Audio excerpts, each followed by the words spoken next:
Hey, mamas. Welcome back to another awesome episode of the Mama Work It podcast. I am so glad you're here. If you are new to Mama Work It, my name is Marissa Lonick. I am your host and the founder of Mama Work It, where we support women in the juggle of mom life, work life, wife life, fill in the blank life. And you guys, I'm so excited the universe brought my guest today into my realm here. Her name is Jenn Todling. She's an author, a speaker, an executive coach, and an adjunct instructor at the University of Denver's Frontline Manager Leadership Program.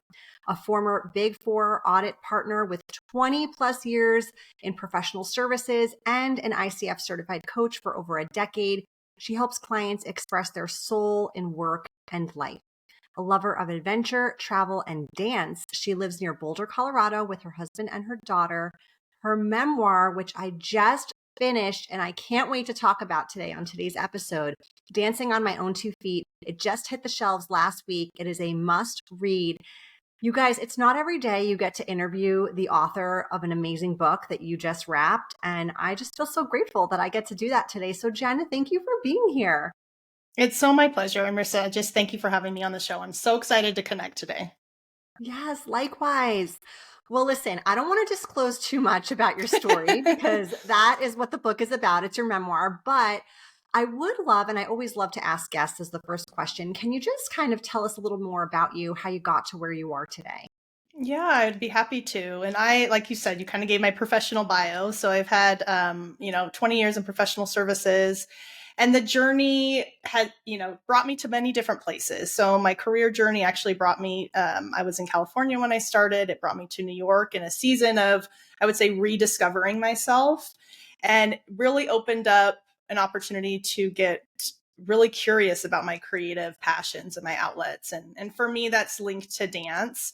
And that was something I had sort of abandoned for a period of my life. And so to be able to reconnect with that was a really special gift. And so my journey has been a little bit of this like dual wave of professional advancement and then also creative outlets and passions and experiments. And so last year I did walk away, from that 20-year career in public accounting to sort of define this career 2.0 as an author and a leadership coach, and really just chart this next chapter with a lot of intention. I have a 6-year-old daughter, and so that was part of it for me, as I really wanted to have the summer off with her before she started kindergarten. And so it's been just I would say a season, the last probably 5 or so years of experimentation, exploring, and just kind of seeing where my heart leads me. So I'm happy it's leading me to you today to have this conversation. Yes, yes, I love that. And it's so funny how, I mean, that sort of coincides with when you entered motherhood. You said your daughter's 6, right? So, like, Yeah, these past 5 years have been a season of just kind of leaning into different things in life. And maybe that for a long time was leaning into that corporate career advancement. And then it started to be leaning into motherhood and now leaning into your author journey and your coaching journey. So, life is this evolving kind of, I mean, this evolution really. So, absolutely. Yeah, and I yeah. think being open to that transformation, right? Like motherhood definitely is a transformative experience. And I think that also maybe helped me be a little bit more brave and bold and taking some leaps. And as if you read the book, which I hope you do, you'll see I have had, some leaps I've had to take earlier in my life before I became a mom. But I think this season really, your priorities evolve, right? And your focus changes. And it gave me sort of the courage to say, hey, this is my one life to live. What do I want to do in this season to maximize that? Yeah, absolutely.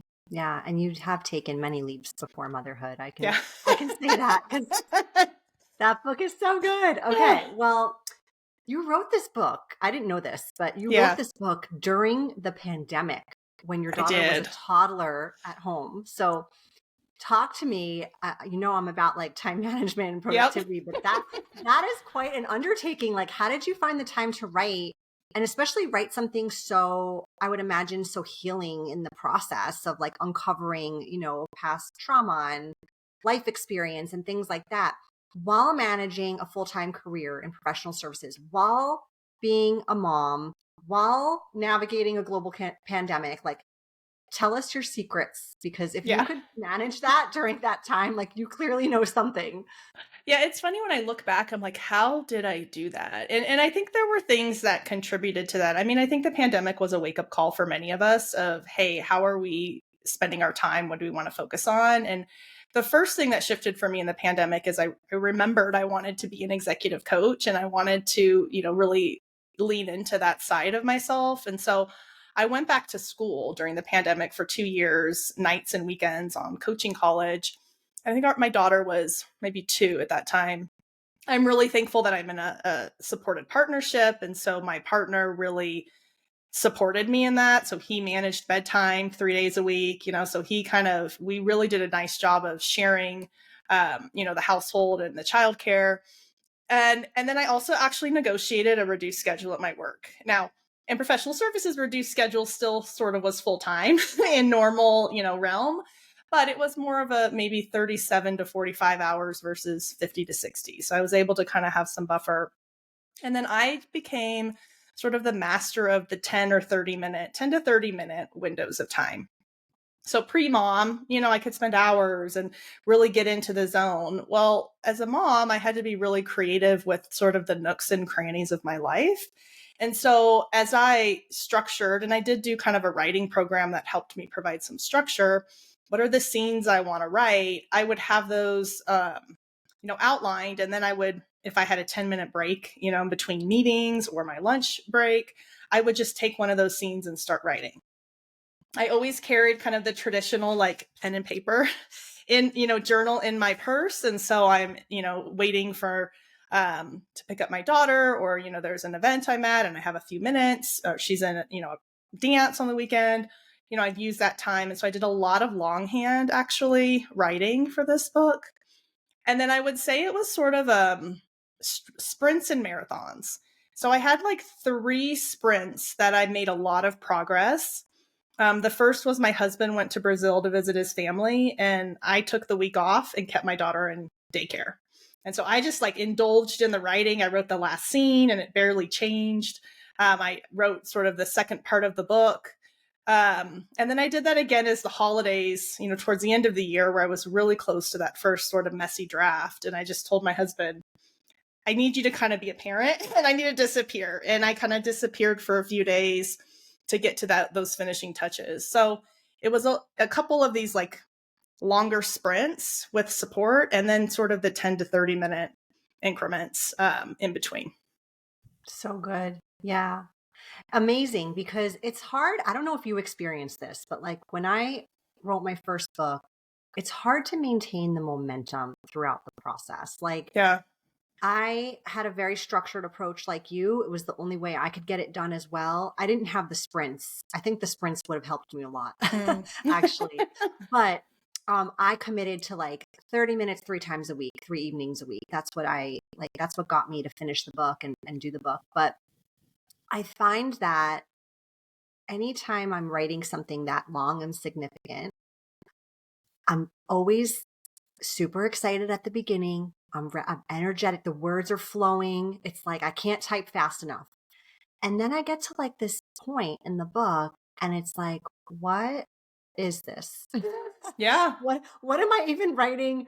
Are people going to want to read this? This is dumb. This is stupid. I don't even know what to say. And like, did you experience that? And like, I mean, it sounds like you had such crystal clear clarity that maybe you didn't. And maybe that's the thing I was missing when I did it. But like, did you experience that? Because I've heard from other authors, I'm not alone, but like, how did you move forward in that? Yeah. I mean, I think this particular story, I had this great desire to share. Like I knew I wanted to tell my story. And so that was like a strong motivation. And then I had a conversation kind of in the middle of the pandemic with someone who was sort of like inspiring me like, hey, you have best-selling author in you.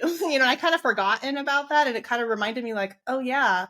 And I was 10 years removed from the situation, so I was motivated and had enough distance that I was ready to write about it. I think I had a little bit of that, or maybe not, maybe a lot of that resistance after I got through my first draft. So I finished my first draft and I'm like, I'm ready to publish, and I was like, here we go. And I started talking with my book coach And she read it and she's like, you're not ready to publish. Like you need some help, right? I need a developmental editor to like make this make sense. And that process was actually really hard for me because writing a memoir in particularly, it wasn't just critiquing my writing or giving me suggestions. It was an analysis of my life choices and trying to make sense of it, right? So that a reader can understand without being in my head, why did I make some of the choices that might not make sense from the outside? And I found that process incredibly vulnerable at an even different level. And I wondered, like, is this worth it? Should I publish this? So I think every writer goes through that. I'm definitely experiencing that now as I try and do a second book. Like, does this matter? So I think once I got through that editing process and I just allowed myself to sit with the discomfort, and honestly, I wanted to make it go fast. I had this urgency, like, we have to publish tomorrow. And my editor kept just reminding me, there's no rush. It will unfold in time. And I had to just embrace that. Then I felt, okay, now I really feel confident in going forward with the publication process. But it was a little bit of ignorance is bliss, right? Because you don't really know what you're getting into until you start going through it. And it's a lot. Even the publicity piece is a new level of visibility. And so I think it's definitely a journey of just kind of embracing it one step along the way. Absolutely. Yes. Any sort of real life stories shared out there, because I don't know about you, but I'm pretty private, believe it or not. And Yeah. anytime I share like personal things on social media or via a book or via the blog, and I've gotten better at this, but I tend to experience like the vulnerability hangover the next Yep. day, you know? Yeah, So, it's real. It's like, what did I yeah. do? Ah! Yeah, I Yeah. totally Like, why did I understand. think this was a good idea to Yeah. share all this information with everyone? So, yeah. Okay. So, what role do you think creative expression, and for you in particular, that manifested as dance in your life, Mm-hmm. played in your life, and how has that impacted you in your career as a mom, as a wife, like in all the hats that you wear? Yeah, I mean, I think the experience that I went through that I highlight in the book, where, I didn't dance for a period of time and then I rediscovered it sort of in this renaissance period of my life in New York, it made me realize that there was a part of myself that I was like the light was dimmed because I wasn't expressing it. And so that creative passion for me is dance. For others, it might be art, it might be singing, it might be music. Like it comes in many forms. Writing, right, is another form of creative expression. But when we're only, for so many years of my life, I was really focused on the part of my brain that was very task focused, right? Get the to-do list, cross off the audits. Like, what does that look like? And I was missing that part that was a little bit more in tune with my intuition, that gave me those bigger picture connections, connected the dots. And so as I started to dance, and I was still in my corporate career as I was doing that, and I started to integrate, I actually noticed that I got better at my job. Like my brain, I was using more of my brain, and that was allowing me to, see the bigger picture, even in my audits, to make those bigger picture connections, because I was also allowing myself to have a break from just the technical and sort of distance myself so that I could see things a little bit differently.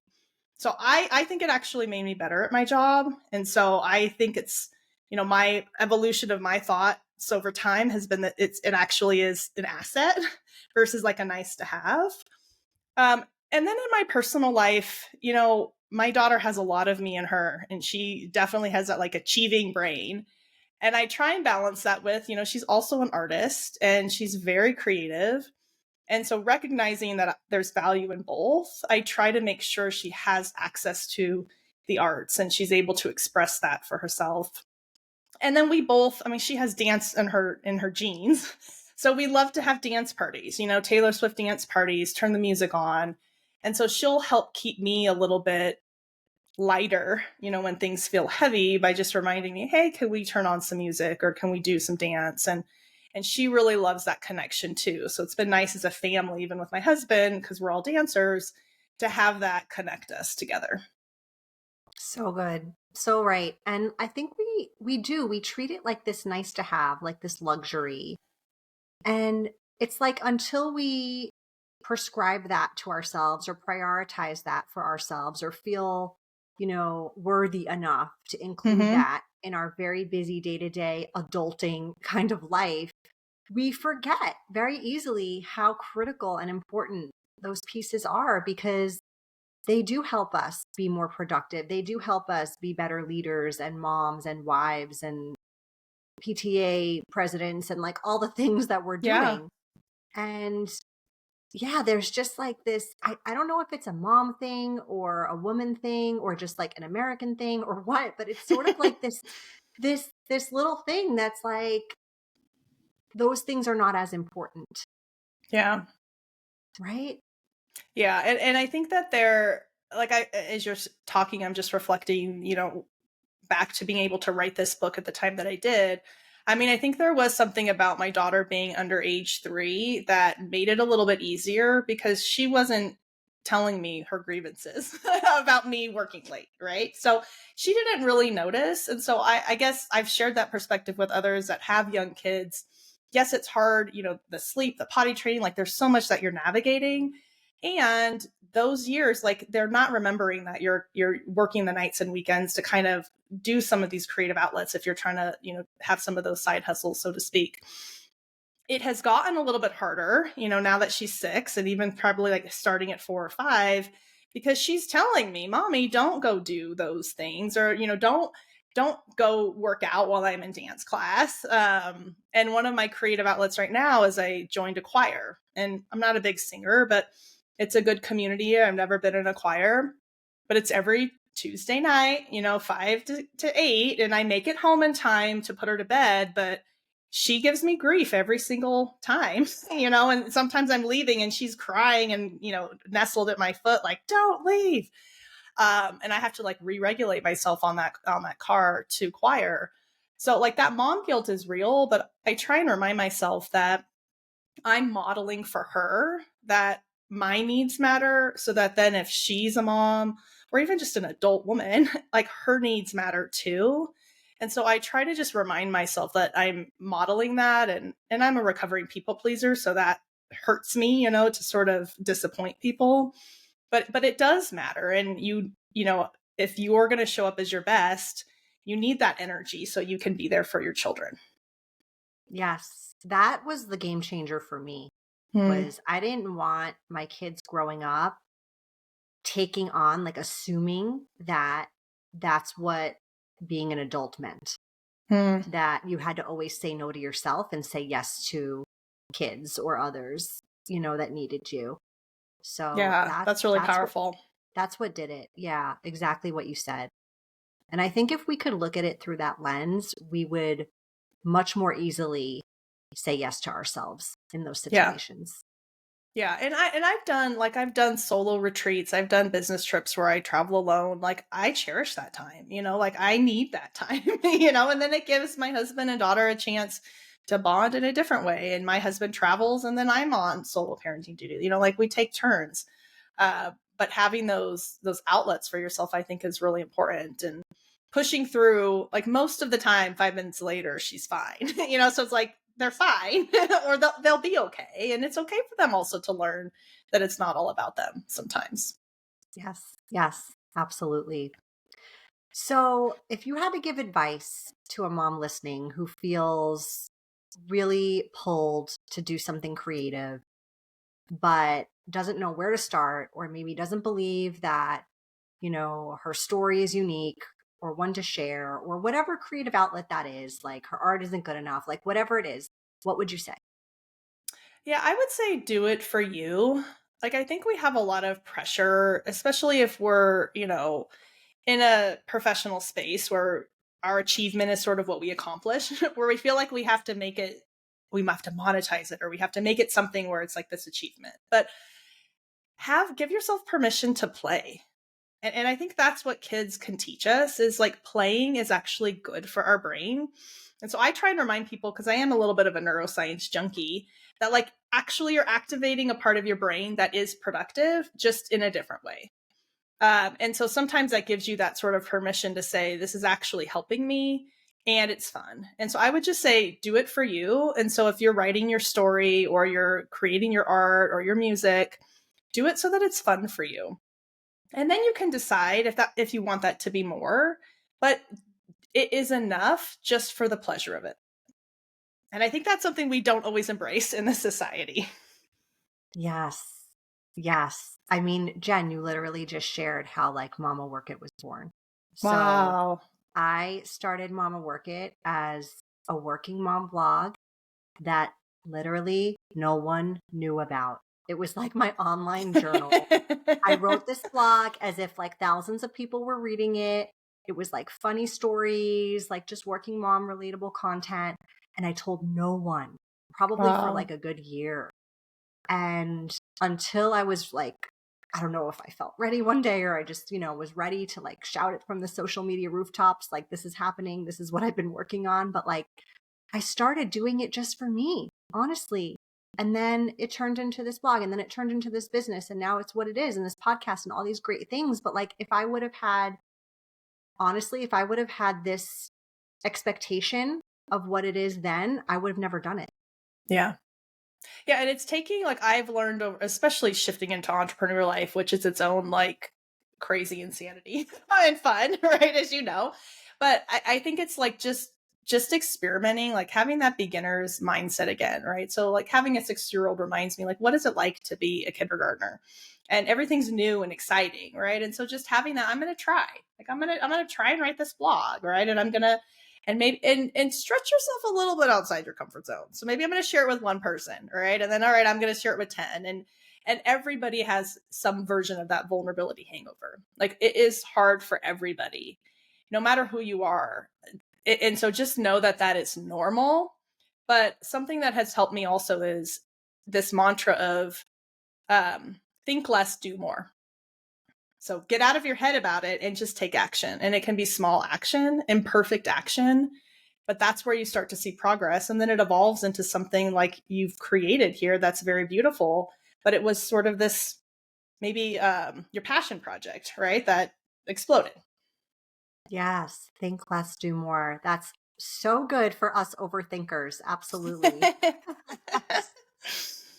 All right, Jen. Well, we are at the point in the show where we're just going to dive into our lightning round now. We're just going to All right. ask you some fun, random questions just so our listeners can get to know you a little more personally if they haven't read the book yet. Perfect. Are you ready? Let's do it. Let's do it. All right. I want to ask you this one first because we were chatting before the show started about if they made a movie about the book. So if they made a movie about your life, which would be your memoir, yes, who would you want to play you? I would love Anne Hathaway to play me. Yes. Right? She would make an amazing Jenn Todling. Absolutely. So, Anne, if you're listening, I mean, we can have a conversation. I'm open to it. Yes. Yes. What, if you could have any superpower, what would it be? Oh, I would love to just be transported to my destination. I do not like to fly. And I've gotten more nervous as I've gotten older. So if I could just be like, oh, I'd like to be in Paris now and just transported, that would be wonderful. Yeah, that sounds reasonable. Totally. Yeah. Okay. Not even kidding. And that's like an answer we get a lot on this show, actually. People just Really? want to be able to like teleport. Totally. Yeah. I get it. I get it. Traveling is not always fun. Yeah. What is your guilty pleasure TV show? So I love Sex in the City. You know, I'm not a big TV watcher, but I like to just go back to the classics, Friends, Sex in the City. Yeah. Yeah. Did you watch the like resurgence of Sex in the City? Oh, yes. I mean, it's kind of awful, but I sort of love it anyway. Yeah. It's not great. It's not great, but it's still fun. But it's like nice to see your gal pals again, you know? Absolutely. And just navigating different stages of life, which I feel like, especially having lived in New York City, I feel like that was very much my life. And now as they're older, I'm like, okay, we're navigating different stages of womanhood. It's fun. Yes. Yes, definitely. All right. Last question. What's your go-to like get it done song? So I love Fight Song. Like, that's a good one just to get in the right mind. And then I love Taylor Swift. So 22, that's a good, like, I would love to be one of Taylor Swift's backup dancers if I had another life to live. That's Taylor, fun for me. Taylor, yeah, if you're listening. I know. Well, my hips can handle it anymore, but I went to her concert in New Orleans and I had a lot of fun. So. Oh, amazing. Little Taylor. Well, good. Well, where can people pick up the book? Where can they find out more about you and your leadership coaching? Give us all the deets. Yeah, so the best way to connect with me is on my website. It's jenntodling.com, and that's Jen with two N's.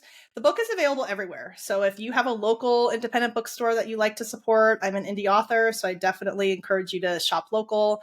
But there's also links on my website for all your major outlets to purchase it. Good. And guys, I'm not even kidding. You definitely want to read this memoir. It was so good. I couldn't put it down. I think it's like the fastest I've ever finished a book. I'm not even kidding. Wow. So Wow. I really, really enjoyed it. Thank you so much for sharing it with me, Jen. Thanks so much, Marissa. I really appreciate you.